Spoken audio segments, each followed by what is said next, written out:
One of our top stories this morning, a 17-year-old Montana boy who pleaded guilty to killing an 18-year-old woman during an attempted drug robbery has been sentenced to 60 years in prison with the possibility of parole. The Great Falls Tribune reports Joseph Knowles was sentenced yesterday. Knowles and his girlfriend, Brianna Coombs, are accused of plotting to rob Megan Merriweather of her marijuana September 2016. Knowles is accused of taking a knife from Merriweather and stabbing her with it. Attorneys say she pulled out the knife when Knowles and Combs attempted to rob her. Knowles' sentence was in line with the recommendation that prosecutors made in a plea agreement in October, sparing him a jury trial. Combs is scheduled to be sentenced for the robbery January 19th. Prosecutors recommend she be sentenced to 30 years in prison. 21-year-old Jason Lenore appeared in Missoula Justice Court yesterday on charges of assaulting a peace officer after allegedly punching a county detention officer in the face back in September. Lenore was originally in jail on charges of sexual intercourse without consent from June of 2016, according to Deputy County Attorney Brittany Williams. This defendant admitted to breaking into the victim's home through her window while she had an order of protection against him at the time. When he was inside her home, he admitted that he had had sex with her while she was passed out, intoxicated. And additionally, he has little community ties. He is from Texas, and his criminal history shows an aggravated assault arrest in Texas approximately a month ago, right before he came back to Montana. Deputy County Attorney Ryan Mickelson said Lenore was tried in August of 2017 for the rape, but he decided to change his plea to guilty. At trial, during the second day of trial, he actually made a decision to plead guilty to the charges in exchange for a plea agreement.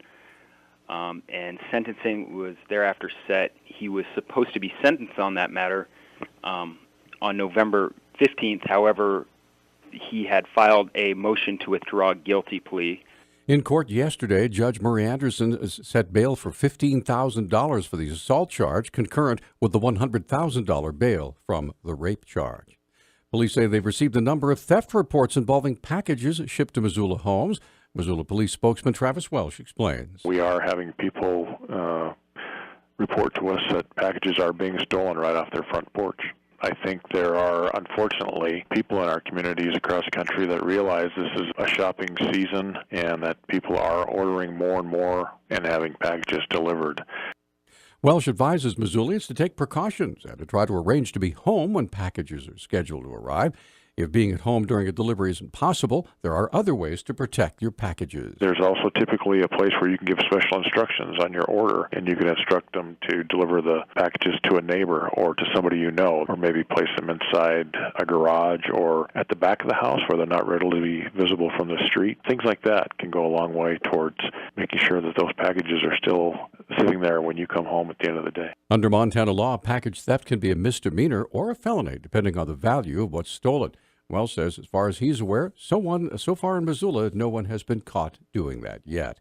A North Cascades National Park official says work to restore grizzly bears to the Northern Cascades ecosystem has been stopped by Interior Secretary Ryan Zinke's office. The Missoulian reports North Cascades National Park Superintendent Karen Taylor Goodrich last week told the Interagency Grizzly Bear Committee her staff had been asked to halt work on its environmental review. She says the order also stalls discussions with Canadian wildlife managers who oversee a similar grizzly recovery process up in British Columbia. Taylor Goodrich said the process is in its third year and staff was currently evaluating 127,000 public comments. A park spokeswoman in Washington State referred questions to the Interior Department yesterday. Zinke spokeswoman Heather Swift told the Associated Press that Zinke did not direct a stop work order on the environmental impact statement, but she didn't provide any details.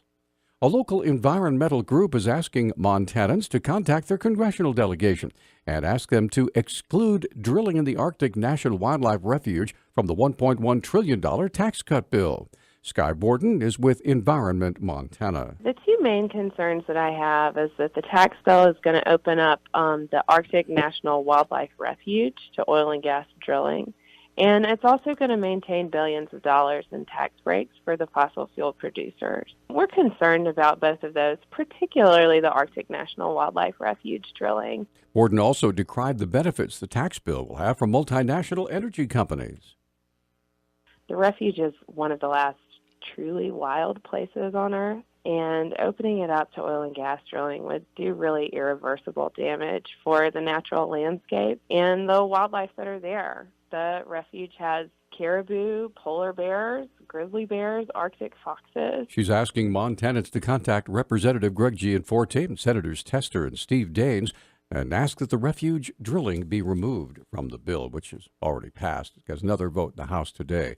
A 43-year-old former law enforcement officer with the Bureau of Indian Affairs in Montana has pleaded guilty in a case in which he was accused of coercing a woman into having sex.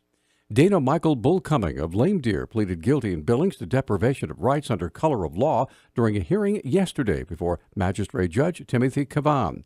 Under a plea agreement with prosecutors, 2 other counts of lying to federal officers will be dismissed. The government also agreed not to prosecute Bull Cumming for sexual abuse. Prosecutors said Bull Cumming coerced a woman into sexual intercourse with him under threat of arrest if she refused. A sentencing date has not been set. For the past 6 years, Home Instead Senior Care has put on the Be a Satter to a Senior program in Missoula. People in the community nominate senior citizens to receive a special anonymous gift during the holidays. Owner Dave Kruger said they collect all donated gifts from Southgate Mall and then hand deliver them. We bring them back to our office where we put them in bags that are decorated by local 4th grade Hellgate Elementary School kids. And then on this Thursday and Friday, what we'll do is I dress as Santa. My wife and son dress as Santa's elves. We rent a huge U-Haul truck, and we will go around and we will hand deliver this year almost 600 presents to over 100 seniors.